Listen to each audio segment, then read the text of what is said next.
tense silence grips the cabin as a lone black elder settles into a seat meant for luxury. But beneath the polished surface, a storm of invisible hostility begins to crackle. Eyes flicker away, whispers swirl like smoke, and every small slight becomes a thread tightening around him, unseen but suffocating. What starts as subtle cruelty soon ignites a firestorm of resistance, revealing a secret power hidden beneath quiet endurance, one that will shake the very foundations of privilege and force a reckoning no one saw coming. This is a story of erased dignity, hidden strength, and the explosive truth waiting to shatter the calm. If you're ready for the truth behind the silence, like, subscribe, and tell us where you're watching from in the comments. Your voice matters. As he steps into the narrow first-class cabin of Flight 914, a hush settles across the leather-clad seats like an invisible curtain falling. Eldon moves without urgency, without confidence, only practiced restraint. He knows how to navigate spaces not built for him. The overhead lights above him flicker twice before fading to a low amber. A flight attendant standing near the galley glances at his boarding pass, then at him and back again. She doesn't speak. Her expression is unreadable, and after a pause that lingers just long enough to be noticed, she gestures him forward without words. Eldon nods and moves down the aisle with the same careful rhythm he uses crossing icy sidewalks in winter. He doesn't drag his feet, but he also doesn't make eye contact. He passes a row where a man in a blue suit grips his phone tighter upon seeing him. Another passenger clutches her handbag closer, then quickly turns her face toward the window. Eldon's seat is 3A, a window seat on the left side. He pauses, lifting his suitcase gently as if it holds something fragile. Before he can open the overhead bin, another attendant reaches up and closes it without looking at him. He stands there for a moment, confused, until she moves past him, pushing a trolley. Not wanting to cause delay, Eldon lowers his suitcase, steadies it with his cane, and carefully nudges it beneath the seat in front of him. His joints creak, but he doesn't wince. He's learned not to show pain in public. He sinks into the leather seat. The woman beside him in 3B is already sipping a glass of something sparkling. Her shawl is cashmere, her heels the kind that click powerfully against marble. She casts a brief glance at him, then shifts, placing her designer purse between them on the shared armrest. Eldon doesn't protest. He adjusts his seatbelt and folds his hands on his lap. When the next passenger arrives in 3C across the aisle, a flight attendant smiles and takes his jacket to hang in the closet. Eldon had also brought a coat, his trench, but no one offered. His coat remains folded awkwardly on his lap, its buttons pressing into his thigh. The intercom crackles. A polished voice begins the safety briefing. Monitors drop down from overhead, and a slick animation begins. Eldon's screen glitches. The audio stutters, then cuts out entirely. The image freezes on a distorted frame. He presses the call button. Nothing. The light doesn't illuminate. He presses it again. Still no response. Across the aisle, another passenger presses theirs. A crew member appears instantly. The passenger gestures for wine. Eldon lowers his hand. As the plane fills with a quiet hum of final boarding, the woman beside him shifts further away. She doesn't speak, but when she exhales, it's sharp and audible, as if breathing the same air now required effort. Eldon opens the airline magazine from the seatback pocket and pretends to read, though the words blur. He tries to focus on the pages, an article about luxury villas in Portugal, but instead, he notices the way his fingers tremble at the edges. The same fingers that once gripped a rifle in Saigon, that built his own business from nothing, that signed contracts no one thought a man like him could negotiate. That same man now sits ignored, diminished to a misplaced presence. The service cart rolls out. Glass clinks and rich aromas fill the cabin. The woman next to him receives a second drink without asking. Her meal arrives early: herb-crusted salmon, steamed asparagus, chocolate mousse. Eldon waits. His tray table remains folded. When the cart reaches his row again, it doesn't stop. It moves on, bypassing him completely. He glances behind him, then forward, unsure whether to speak. But no one is looking at him. One of the attendants adjusts the lighting. The window blinds lower halfway automatically, casting soft shadow across the cabin. Eldon shifts in his seat. The silence now feels heavier, not soothing, but oppressive. The man seated behind him begins coughing, loudly, deliberately. The sound is close, too close. Eldon gently leans forward to minimize contact. He's done this before, in crowded trains, in quiet waiting rooms, in rooms where people looked through him as though he were background noise. His knees begin to ache. His cane, resting beside his leg, has slipped, the tip now protruding into the aisle. A passing flight attendant nudges it with her foot, not roughly, but enough to jolt it from its position. Eldon bends to retrieve it, struggling in the cramped space. No one helps. When he lifts it, he notices the rubber end is scuffed again. He'll need to fix it. Again. He wonders if he'll still be able to repair it himself this time. Time takes little bites out of him now. The couple across the aisle speak in low tones. Every so often, they glance in his direction. Once, the man smirks. Eldon doesn't meet their eyes. The captain's voice comes through the speaker, announcing a slight delay due to runway traffic. Groans ripple through the cabin. The woman in 3B sighs and adjusts her seat back. Eldon remains upright. He doesn't dare recline, fearing it will press into the man behind. He already senses the tension there.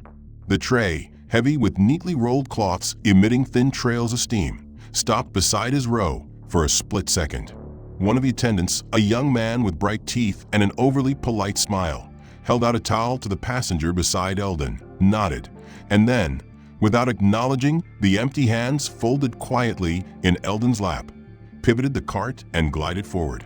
The action was efficient, well-rehearsed, and left no room for disruption.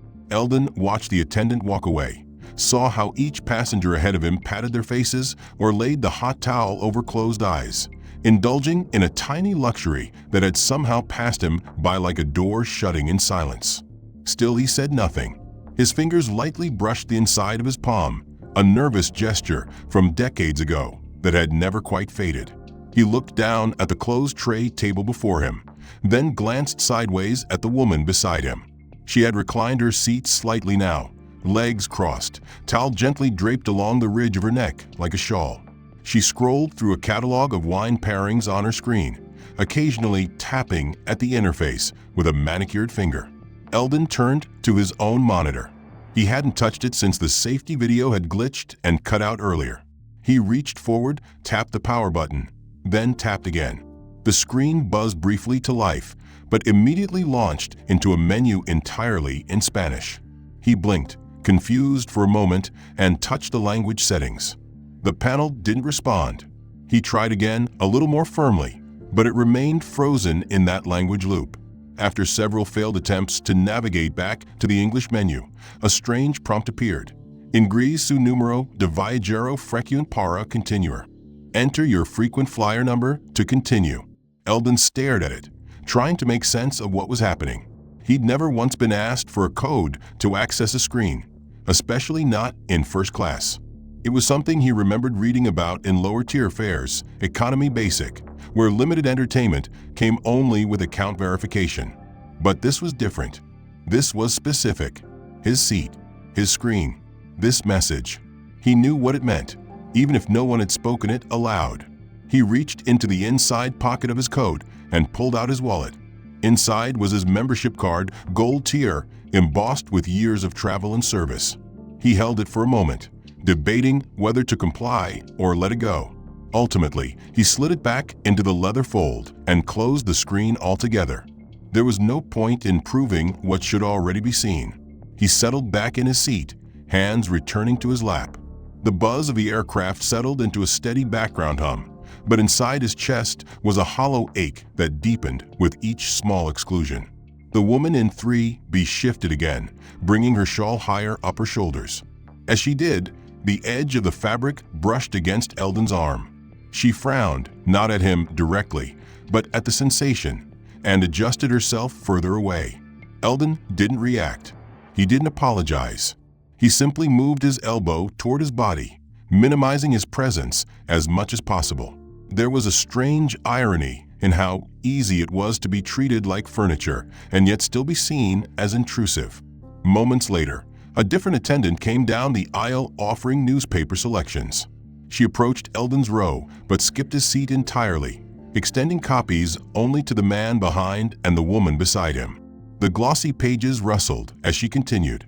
Eldon, who had once been interviewed in the business section of one of those very papers, now sat as a man forgotten by them.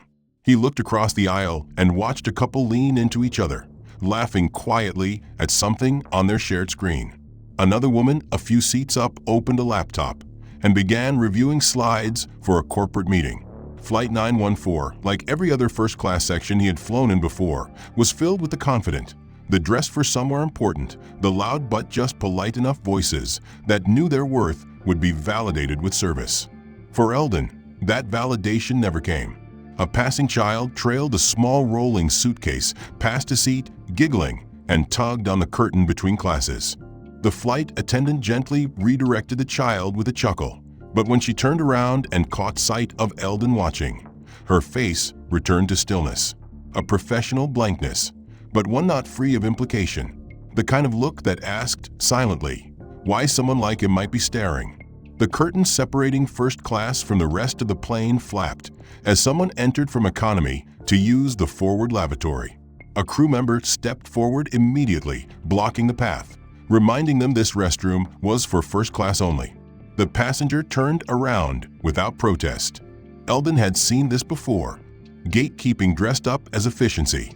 It always seemed to appear more often when the lines blurred, when the classes weren't as visually distinct as the airline wanted them to be. As meal service began, Eldon unfolded his tray table and waited. He sat patiently while carts rolled through the aisles, aromas of roasted vegetables and seared fish wafting past his row. When the attendant reached his section again, she leaned over to ask the woman beside him for her preference, then moved on. No glance toward him, no inquiry, just a slow, deliberate bypass. Eldon raised a hand slightly, but caught himself before calling out. The motion lingered in the air for a second, then dropped back to the armrest. He didn't want to cause a scene. Not here. Not in this place where every reaction would be amplified, examined, reduced to emotion rather than injustice. The lights in the cabin dimmed further, transitioning the mood from service to rest. Passengers reclined their seats. Pillows were handed out. Blankets were unwrapped.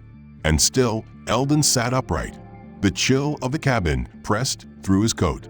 He reached into his bag for a book, something familiar to occupy his hands, only to realize he had forgotten his reading glasses. He blinked, sighed, then placed the book back inside. The pages might as well have been blank. As the cabin lights flickered with a change in altitude, a man in an expensive navy suit entered the row. His cologne reached Eldon before his shadow did. With one arm, the man casually opened the overhead bin, balancing a sleek, monogrammed duffel. With the other, he removed his suit jacket and, without so much as a glance, draped it directly over Eldon's head as he maneuvered his bag into place. For a second, Eldon's world went dark beneath fine wool. The sudden weight startled him, not because of its physical presence, but because of the ease with which it had been done. He froze, stunned by the lack of hesitation, the complete absence of acknowledgement. It was not aggression. It was worse. It was erasure. The man retrieved his jacket just as casually, sliding into the aisle seat without an apology, without looking down. Eldon didn't respond. He adjusted his coat, sat up straighter, but inside, something fractured. He had fought too many invisible battles to risk one more on a plane full of people too absorbed in themselves to care. Minutes later, his phone buzzed in his coat pocket. He pulled it out and saw a notification from the airline's app. The icon pulsed with a cheerful animation that felt dissonant against the growing discomfort in his chest. When he opened the message, the words cut through the screen with surgical precision. "Dear Mr. Tate, due to a technical issue, your service tier has been temporarily downgraded. We apologize for any inconvenience." He stared at it, confused at first, then offended in a way that was almost comical. He had flown with this airline for over 30 years. He held status most travelers could only dream of. His name should have been on a preferred guest list, his preferences known by heart. He hadn't asked for a downgrade. He hadn't requested any change. And yet here it was, an algorithmic slap in the face disguised as a polite inconvenience. He opened his profile in the app, checked his tier. Sure enough, his gold badge had been replaced with a dull gray placeholder. He was, on paper, now just another unknown traveler. He knew how this looked, knew how this would be interpreted if he raised a complaint, shrugged off as an error, a fluke, a bug in the system. But he also knew that systems were made by people, and people wrote bias into everything they touched. Eldon put the phone away, swallowing the slow boil of rage with practiced calm. He turned to look out the window. Clouds blanketed the horizon like a false promise of softness. Below them, the world kept spinning, oblivious to his quiet erosion. Inside, the cabin buzzed with murmurs of business talk and vacation plans. Laughter drifted from a pair of young tech professionals who clinked glasses and celebrated some milestone Eldon couldn't be bothered to follow. Meanwhile, the man who had dropped a jacket on his head had leaned back in his seat, earbuds in, blissfully unaware or deliberately indifferent. The flight attendant returned with another pass of water bottles. She handed one to the woman beside Eldon, one to the man across the aisle, then turned away just before reaching him. He watched the condensation trail down the plastic bottles, watched the cold slide into waiting hands, but his remained empty. He exhaled slowly, willing his pulse to stay steady. There was something about the accumulation of indignities that dulled the impact of each individual cut. They stopped being sharp and instead became heavy, a weight that sank deeper with every minute. Behind him, someone sneezed loudly. No one said "bless you." A pause, then the sound of wrappers being opened. Snacks, small comforts, distributed like rewards for playing the part of the expected traveler. Eldon sat still, the same way a monument might remain unbothered by graffiti, not because it didn't notice, but because time had taught it stillness was its only shield. The pilot came over the speaker again, reporting smooth air ahead, anticipating an early arrival. The words were meant to soothe, but to Eldon, they felt like static. Arrival didn't mean peace. Landing didn't promise restoration, especially not when the journey itself had already carved new wounds. His eyes flicked briefly to the in-flight magazine again. He recognized an executive featured on the inside cover, a man Eldon had once mentored, back when his own name held power. He had helped build systems meant to bring people together, not separate them. He had shaped teams, signed papers, built alliances. He had been someone who opened doors. And now, doors quietly closed around him. He adjusted the angle of his seat, careful not to lean too far back. He had learned to take up less space. The man in the navy suit beside him adjusted his own seat aggressively, pushing back as far as it would go, invading every inch behind him. Eldon didn't flinch. He just tilted his head slightly and closed his eyes, as if sleep might arrive out of courtesy. But it didn't. Fatigue lingered behind his eyelids, not from the flight, but from the effort of containment. Holding in response, holding in anger, holding himself together in a space that did not want him whole. He had never needed affirmation, but dignity, that was different. Dignity was not a gift. It was not granted. It was carried. And for all his years, Eldon had carried it well. But dignity, like muscle, wore thin without rest, without recognition, without relief. There on the screen was a digitally stylized illustration. A black elderly man seated alone in a rundown classroom, hunched forward, head lowered, dressed in a tattered coat, not unlike the one Eldon wore now.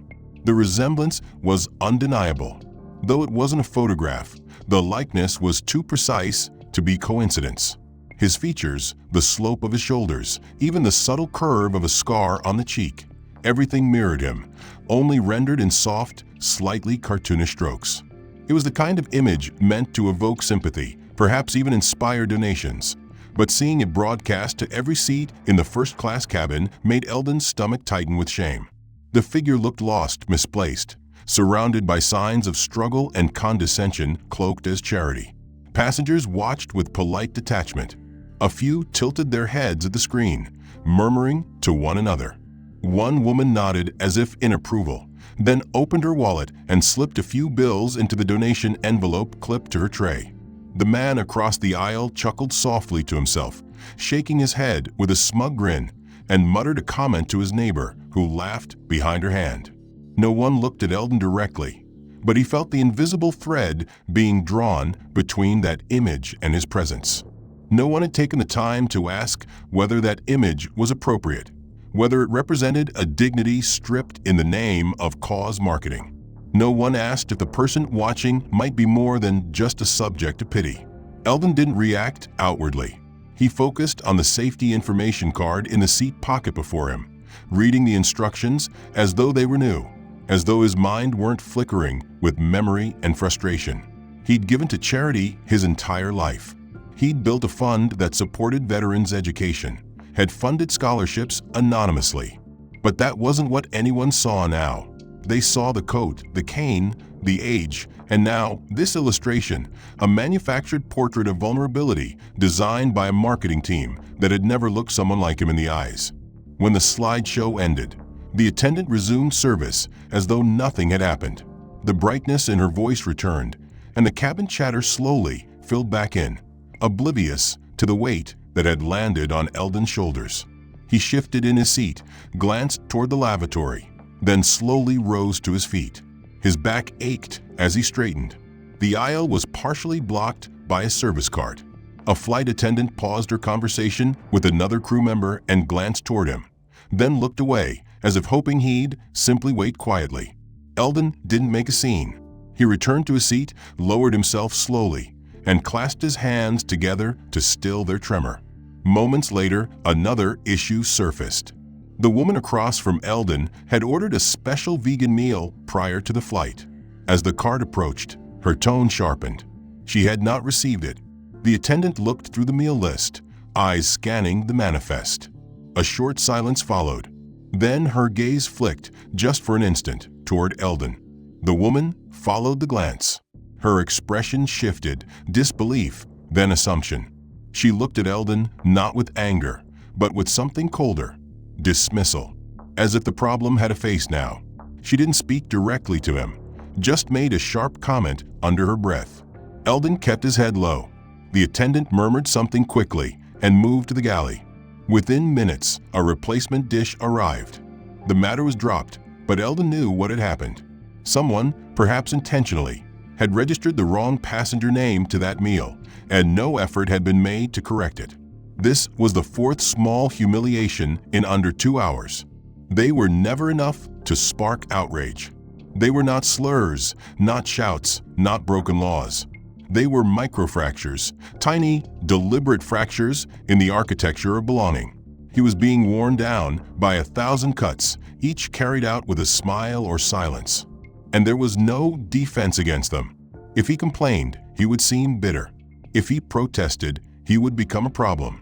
If he said nothing, he became what they wanted, an invisible backdrop to their comfort. Eldon leaned his head back, staring at the tiny, recessed light above him. Its glow did not quite reach his face. He remembered once sitting at a gala for the same airline years ago. He had been seated beside the founder. They'd toasted partnerships, talked about outreach, brainstormed ways to expand equity in hiring practices. His name had been printed on the event banner. Now here he sat, a forgotten man mistaken for a symbol of need, blamed for a missing meal, and judged by a silent majority unwilling to examine their own ease. The crew continued their rounds. A pair of passengers in the row ahead chatted about summer homes. The man to Eldon's right scrolled through his phone, chuckling at something on social media. The woman beside him dozed with a sleep mask on, blanket pulled up to her chin, her purse still claiming the shared armrest. The cabin was peaceful, controlled, efficient, and entirely complicit. Eldon no longer tried to connect his screen. It had reset itself once again, now stuck in a frozen loop of promotional content with cheerful music looping underneath the image of the same elderly black man. The volume, though low, bled through his seat speaker. The same song, the same smile, The same slow-motion camera pan across cardboard classrooms and mud paths. He pressed the power button. Nothing happened. It simply blinked and returned to the same frame. He closed his eyes, not to sleep, but to reclaim some part of himself untouched by this orchestrated minimization. He focused on his breath, slow and steady, until the ambient sound of the cabin faded into a hum. Not even memory could protect him from this place, but it could give him a boundary, a perimeter inside which his identity remained untouched. His limbs ached from stillness. His back groaned under the pressure of posture held too long, so he finally unbuckled his belt and rose slowly. Every movement was deliberate. As he stood and stretched, a few passengers glanced up with disinterest, their eyes quickly returning to screens, papers, and conversations. He walked down the aisle toward the forward lavatory, steadying himself with the curved tops of the seatbacks as the plane hit a patch of light turbulence. The walk to the restroom felt longer than it should have, and his thoughts drifted back to the distorted charity image. He remembered the glances, the subtle withdrawal of gazes, and the way his presence had somehow become a symbol rather than a man. As he reached the lavatory, a crew member stepped aside without a word, holding the folding door open a beat too long, as if expecting him to move slower than he did. Inside, the mirror reflected back a face that had aged in this flight more than it had in the last year. He washed his hands, wiped down the small counter out of habit, then rested both palms against the sink, grounding himself. He stared at his reflection and searched for the man who once gave keynote speeches at aviation conferences, whose opinion once helped draft airline diversity guidelines. That man now looked tired, almost unrecognizable. When he returned to his seat, something was off. At first, it wasn't clear what. Then he saw it. The neck pillow he'd placed neatly over the seatback before leaving was now a different one. Older, grimy, its stitching coming undone, with a faint stain near the clasp. He paused, confused, then bent down to check the area under his seat. Nothing. The crew hadn't refreshed it. They hadn't replaced it as part of a service. Someone had taken his pillow. Deliberately. He glanced around, but no one acknowledged his return. He sat down slowly, feeling the scratch of the old fabric against his neck as he leaned back, reluctant to touch it. He looked toward the curtain separating the galley. It rustled slightly. He caught the briefest glimpse of his original pillow, still plump and clean, folded into a storage compartment, tucked between the beverage trays like it had never belonged to a passenger at all. There was no announcement, no apology, no mention of the switch. The act had been done quietly, like everything else. Just another subtraction, another message wrapped in discretion. Still reeling from the intrusion, Eldon was about to reach for his water bottle when a sudden noise drew his attention. A small child, perhaps 6 or 7, ran down the aisle with a phone held upright. They stopped in front of Eldon's row, camera pointed directly at him, the lens cold and impersonal. The child held the phone steadily, adjusting its angle like they were filming an exhibit. Eldon looked at the lens, confused, then glanced toward the back of the cabin, expecting a parent to intervene. They didn't. Instead, 2 adults, clearly the child's guardians, stood several rows back, observing casually. One of them even motioned toward the aisle, encouraging the child to tilt the phone slightly to the left, as if to get a better view of Eldon in profile. The boy giggled quietly, then pressed something on the screen. Eldon looked directly into the camera for a long second. He didn't speak. He didn't raise his hand. He just stared, willing the lens to crack under the weight of his dignity. The child eventually turned and skipped back toward their parents, phone still recording, while the adults turned and whispered to each other. Eldon turned away and stared blankly at the tray table in front of him. He didn't know what hurt more, the fact that they'd allowed it to happen, or the fact that they didn't even see it as wrong. To them, he was just an oddity in their curated experience. A curiosity, a disruption worth capturing. Not a man, not a passenger, just something interesting between meal courses and duty-free catalogs. He reached up and removed the tainted neck pillow, setting it on the seat beside him. He folded his coat tighter across his chest. For the rest of the flight, he did not look at anyone. He did not press the service button. He did not request a blanket or another beverage or even the screen's reset. His presence had become a magnet for disregard, and every act of invasion, whether physical or digital, only confirmed what the cabin had decided early on. He was not worthy of respect. He was not part of their story. He was just background. Eventually, a flight attendant passed again with the duty-free cart. She paused, spoke softly to the man in 3C, handed him a cologne sample, then smiled and continued. As she passed Eldon, she pulled the curtain again and pushed the storage drawer deeper into the galley, obscuring the pillow for good. Out of sight, out of mind, his comfort, his property, his sense of self quietly retracted. He remained seated in 3A, back straight, coat still folded tightly across his chest, his eyes steady but distant. The child who had filmed him earlier was now curled up across their mother's lap, several rows back, headphones on, already disconnected from the small violation they had committed. The parents didn't look at him. No one did. It was as if the act had never happened, as if the camera lens had erased itself as easily as the cabin crew had erased his comfort. The dirty neck pillow was still on the seat beside him, untouched. It seems unraveling slowly, like a metaphor that no longer needed to hide. As the plane began its initial descent, the intercom announced a final beverage round. Passengers barely reacted. Most had already packed their trays or handed back empty glasses. When the attendant reached Eldon's row, she stopped for a moment, hesitated, and then leaned across him without warning to retrieve the plastic cup from the woman in 3B. Her arm brushed across Eldon's face. She didn't apologize. She didn't ask if he needed anything. He smelled the faint trace of her perfume, sterile and sweet, before she turned and walked away again. It was a simple movement, careless even, but it cracked something inside him. For the first time in hours, Eldon's hand moved deliberately, not to press a service button or retrieve his belongings, but to place his cane upright between his knees, anchoring it like a sword placed gently into the earth. His mind didn't race. It slowed. Each insult, each exclusion, each stolen comfort echoed with a clarity that now felt sharp rather than heavy. And though he still said nothing, his silence had shifted. It no longer felt like submission. It had become observation, calculation, recognition. He had lived through times that had tried to silence him with fear, with law, with violence. But this was different. This was silencing through apathy, through orchestrated politeness that concealed its cruelty in efficiency and selective attention. Eldon reached for his bag beneath the seat. The canvas resisted at first, worn seams catching against the carpet, but he drew it forward with patience, the same patience that had been twisted against him all flight. He unzipped the front pocket and removed a leather folder. Not large, not flashy, but unmistakably professional. The corners were creased, but the contents were pristine. He placed it on his lap, rested his hands on top of it, and looked forward.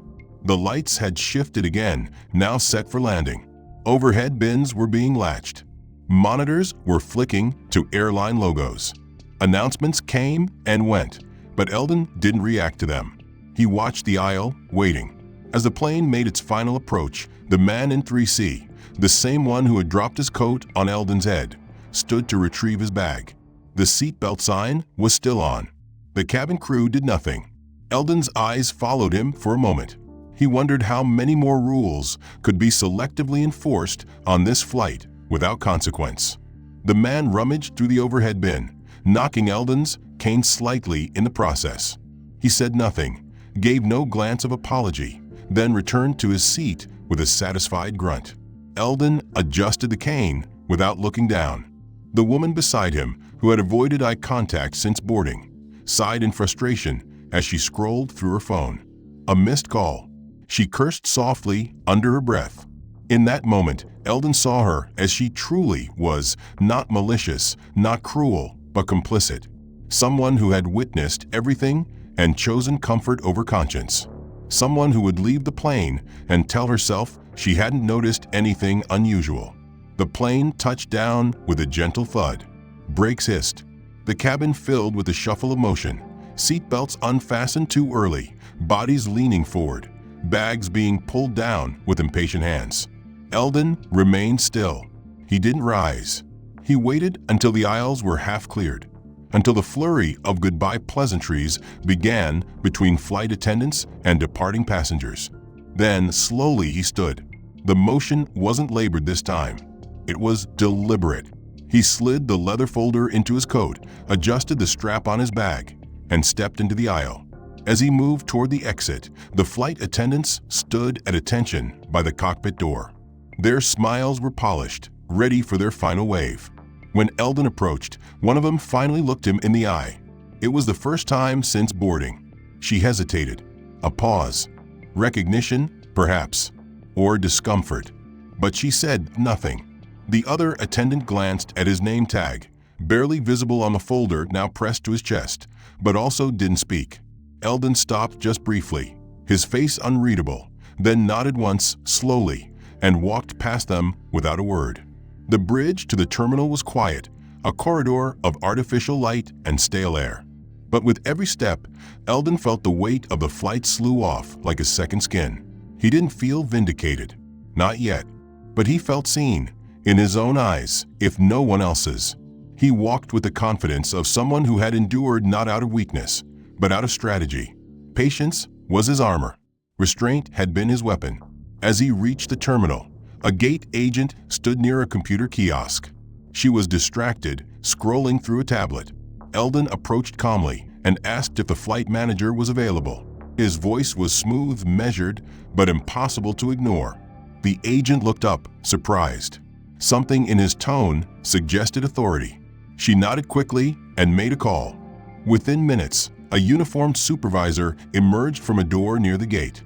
He extended a hand, introducing himself. Eldon didn't shake it. Instead, he handed over the leather folder. The man in the navy suit, who had carelessly dropped his jacket over Eldon's head, was now hurriedly packing his belongings, casting a quick, distracted glance in Eldon's direction, but avoiding eye contact. The woman who had refused to share the armrest seemed preoccupied with messages on her phone, the glow reflecting her disinterest. Eldon's fingers tightened briefly around his cane, the wooden shaft a steady anchor as the flight attendants moved about with practiced efficiency. There was no hint of reprieve or remorse from the crew, only the ongoing motion of routine. As the cabin emptied around him, Eldon rose slowly, his movements deliberate and unhurried. The crowd outside the aircraft seemed oblivious to the quiet storm gathering within the plane's last remaining occupant. At that moment, a security officer appeared at the front of the cabin, dressed in a crisp uniform that contrasted starkly with the polished business attire of the other passengers. He moved with purpose, weaving his way through the seats toward Eldon. The man's presence shifted the atmosphere in the cabin instantly. Heads turned, whispers started. The security officer reached Eldon's row and leaned slightly to speak to him in a low, respectful voice. Eldon nodded, the faintest hint of acknowledgement in his eyes. Then, as the aisle cleared further, the security officer gestured for Eldon to follow him forward. Passengers exchanged puzzled glances as Eldon gathered his coat and bag and rose from his seat. Without hesitation, he walked alongside the officer, who opened a door near the cockpit and led Eldon into a private corridor that connected the plane to the airport terminal's VIP area. The atmosphere inside this narrow passage was a stark contrast to the cabin, a quiet, sterile space with polished floors and soft lighting. It was as though Eldon had been invisibly elevated from the confines of exclusion to a zone where his presence commanded respect. The corridor led to a waiting area where two men in tailored suits stood quietly. Their posture was alert, their expressions unreadable. They acknowledged Eldon with a slight nod, but no words. Eldon approached calmly and extended the leather folder toward one of them. The man opened it carefully, scanning the contents with keen eyes. Eldon watched silently, the weight of years in the lines on his face deepening. The second man pulled out a badge, a government insignia that shimmered under the overhead light. They motioned for Eldon to follow them toward an elevator. The doors slid open and Eldon stepped inside, surrounded by men whose presence seemed to command not just authority, but an unspoken power. The elevator descended swiftly, taking them away from the busy terminal and deeper into a secured area of the airport. As the doors opened on the lower floor, Eldon was led into a room filled with screens displaying flight data, passenger manifests, and security footage. A woman at a desk glanced up, eyes wide but controlled. She gestured to a large monitor that showed the interior of the very plane Eldon had just left. The image zoomed in on Eldon's seat. The screen flickered and a sequence of clips played. The moment the man dropped his jacket, the child filming Eldon, the swapping of a neck pillow, the screen freezing in Spanish. Each act, each indignity, was highlighted with timestamps and annotations. Eldon stood silently as the group reviewed the evidence. No one spoke over him. No one interrupted the quiet dignity he exuded. After a pause, the lead man turned to Eldon, his tone serious but respectful. Eldon responded with a subtle nod and handed over a second document, an official letter addressed to the airline's board of directors, demanding accountability and change. This letter detailed not only the incidents of this flight, but connected them to a wider pattern of systemic bias the airline had consistently denied. Eldon's name carried weight. His past leadership roles in aviation safety and regulatory bodies meant that his words would not be easily dismissed. The room filled with a palpable tension, a recognition that the quiet man from seat 3A was far more than a passive victim. He was a catalyst. Meanwhile, back in the terminal, a quiet announcement was made to the airline's management. Eldon's arrival at this secured zone triggered an immediate response, calls to legal counsel, security coordination, and a scramble for damage control. Eldon's calculated move had turned the tide. What had been a private humiliation on a flight was now an urgent matter of corporate and public scrutiny. Airline representatives convened hastily, their faces tight with concern. Eldon's case was no longer an isolated complaint. It had become a headline in waiting. Eldon stood near the window, watching planes taxi and take off under the soft glow of terminal lights. He thought back to the moments inside the cabin, the whispered judgments, the deliberate slights, the quiet erosion of his presence. But now, as the pieces fell into place around him, he understood that his silence had never been acceptance. It had been preparation to expose what had long been ignored, preparation to reclaim dignity through action, not words. The woman from the control room, who had first shown the flight footage, now stood beside a massive screen that displayed real-time analytics and data logs tracing the irregularities from Eldon's flight and others like it. There were timestamps showing service delays, manipulation of passenger data, and unauthorized seat reassignments, each a calculated attempt to diminish him and others like him. Eldon's gaze was steady and resolute. He was no longer just a passenger recounting grievances. He was a man wielding authority earned from decades of leadership in aerospace intelligence and regulatory oversight. The flight attendant's actions, once seen as small acts of cruelty, now appeared as components in a deliberate scheme of exclusion and erasure. A senior executive, his face taut with concern, cleared his throat and addressed the group. "The evidence is clear," he said slowly. "This goes beyond isolated incidents. It's systemic. The culture within this airline has allowed, and in some cases enabled, discrimination to fester unchecked." Eldon nodded, replying with measured calm, "What we are seeing is the consequence of complacency in leadership and failure to enforce the standards we ourselves set. It's a breach of trust with every passenger and every employee who expects fairness." The room absorbed the weight of his words. A legal advisor interjected, pointing out the potential liabilities and public relations fallout. The CEO, who had joined the meeting via video link from overseas, spoke with deliberate gravity. "This must be addressed immediately. I want a full internal investigation, suspension of implicated staff until we understand the scope, and most importantly, a public commitment to transparency and reform." Eldon's letter to the board, signed and sealed, had become the catalyst. His experience had peeled back the curtain on years of ignored complaints and hidden biases. The screen behind him switched to highlight a sequence from a flight, a close-up of Eldon's face as the man dropped his jacket on his head, the child filming him without consent, the swapped pillow, and the locked entertainment screen in Spanish. The visuals left no room for doubt. One of the airline's most trusted flight attendants, whose name had appeared frequently in commendation letters, was now implicated in a pattern of discriminatory behavior. This revelation caused murmurs among the executives. Some shifted uncomfortably, realizing that institutional blind spots had allowed such conduct to persist unchecked. Eldon spoke again. Discrimination isn't always loud. Sometimes it's the quiet withholding of service, the ignoring of presence. It chips away at the soul of an individual and damages the integrity of the institution. Outside the conference room, a buzz had started to build in media circles.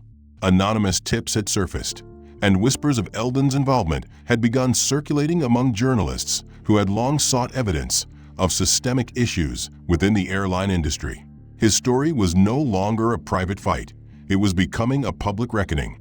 As the meeting adjourned, the executives agreed on a plan: a formal apology to Eldon, immediate suspension of the flight crew involved, and the initiation of comprehensive diversity and sensitivity training across all levels. But more than that, they committed to revising policies, creating independent oversight committees, and establishing transparent complaint mechanisms. Eldon was offered the opportunity to serve as an advisor during this transition, a role he accepted with quiet determination. It was not about vindication, but about changing a system that had long failed people like him. The night wore on, and as the city lights twinkled beyond the glass walls, Eldon allowed himself a rare moment of reflection. The road ahead would be long, and the resistance would be fierce. But the act of unmasking authority, the act of revealing what had been hidden behind smiles and silence, was the first step toward justice. He thought of the passengers still waiting for flights, those invisible battles yet to be fought, and he knew that his fight was not just his own. Internally, the airline moved swiftly. Emails circulated announcing the immediate suspension of all flight attendants who served on Eldon's flight. The company's legal team scrambled to prepare statements. Training programs were hastily reviewed, and new initiatives promised swift, comprehensive changes. Yet for Eldon, none of these public gestures mattered as much as the tangible shift in power he now felt coursing through his veins. His phone rang steadily throughout the day, a mixture of calls from journalists, fellow advocates, and government officials seeking his insight. A prominent civil rights organization reached out, offering support and collaboration for broader efforts to combat systemic discrimination in air travel. Eldon accepted, knowing the fight was far from over. Meanwhile, the suspended crew members faced intense scrutiny. Internal investigations revealed a network of complicity among certain staff, from subtle biases to outright disregard for protocol.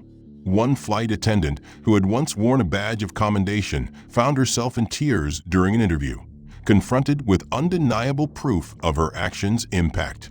The airline CEO issued a formal apology, personally addressing Eldon's experience and vowing that no passenger would endure such treatment again.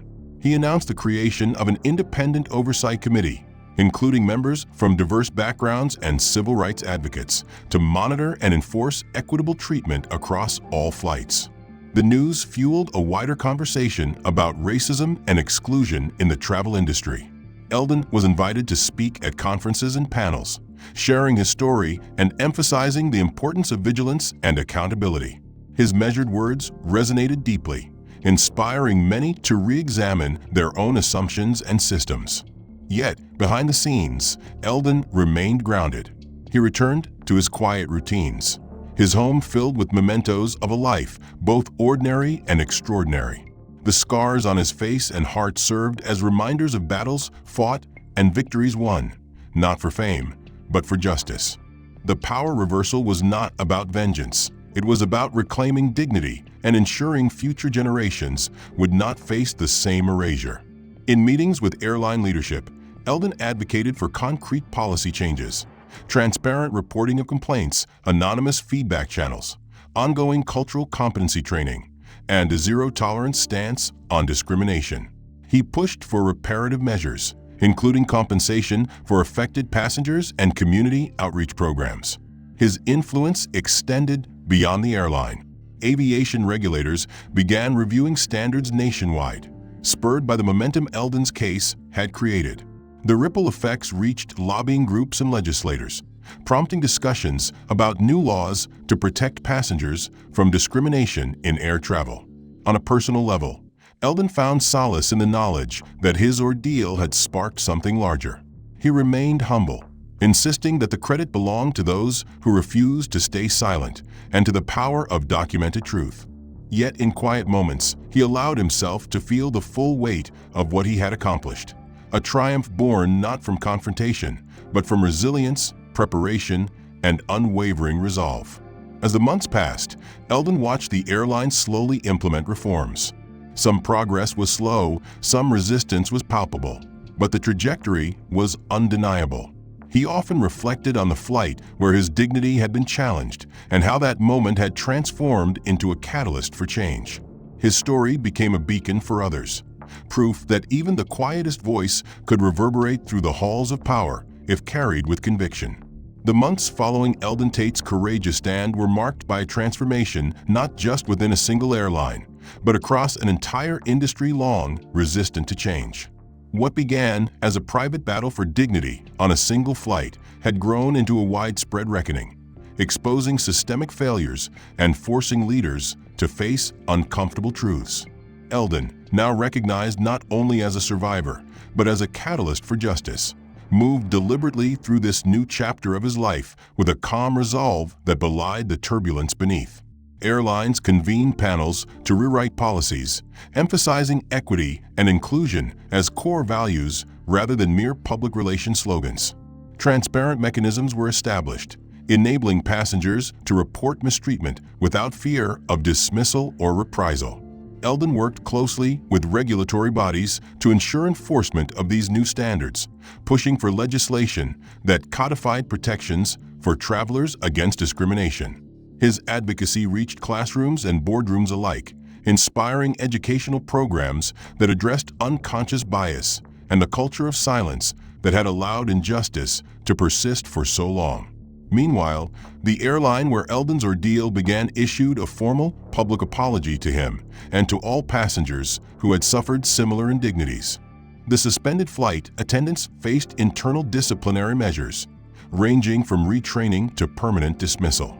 The company's leadership pledged ongoing accountability and the creation of a diversity task force, staffed by individuals with lived experiences of marginalization. Though some resisted, the momentum was unstoppable. Eldon's story became a touchstone in conversations about racial equity in travel, hospitality, and service industries worldwide. In his quiet moments, Eldon reflected on the irony of the journey. What had started as subtle slights and silent exclusions had sparked a movement rooted in visibility and voice. He remembered the small indignities, the jacket dropped over his head, the locked screen, the swapped pillow, and realized that each was a crack in the foundation of injustice. Those cracks, once exposed, allowed light to flood in. Eldon often spoke about resilience, but more importantly, he spoke about dignity, the human right to be seen and served with respect, regardless of age, race, or background. He reminded audiences that justice is not merely punitive, it is restorative. It repairs what was broken and builds bridges where walls once stood. The scars he carried, both visible and hidden, were testimonies not of defeat, but of survival and triumph. In one of his final public addresses, Eldon recounted his experience not to reopen old wounds, but to emphasize the ongoing nature of the fight for equity. Justice is not a moment, he said, voice steady and clear. It is a movement. It requires vigilance, courage, and above all, compassion. We owe it to each other to stand, speak, and act, not just for ourselves, but for those whose voices have been silenced. Outside the spotlight, Eldon returned to a quieter life. He walked familiar paths, greeted neighbors, tended to his garden, and savored the simple pleasures often denied to those consumed by struggle. Yet the impact of his actions rippled through communities, inspiring a new generation to challenge inequality wherever it appeared. His story was a reminder that even in the most ordinary moments, in a crowded airplane cabin, a fleeting glance, a muted gesture, there lies the potential for profound change. The fight against discrimination is not won in grand proclamations alone, but in the accumulation of small acts of courage that refuse to accept injustice as inevitable. As Eldon looked to the future, he knew the work was far from finished. But he faced it with hope and determination, confident that the arc of justice, however long, bends toward those who persist. His legacy was not just in exposing wrongdoing, but in lighting a path forward, one where dignity is the right of all and respect the foundation of every journey. The end. Thanks for following Eldon's story to the end. If you found this journey powerful and meaningful, please take a moment to like and subscribe so you don't miss future stories like this. We'd love to hear from you. What part of Eldon's experience impacted you the most? And where are you watching from? Share your thoughts and location in the comments below. Your voice matters, and together we can keep these important conversations alive.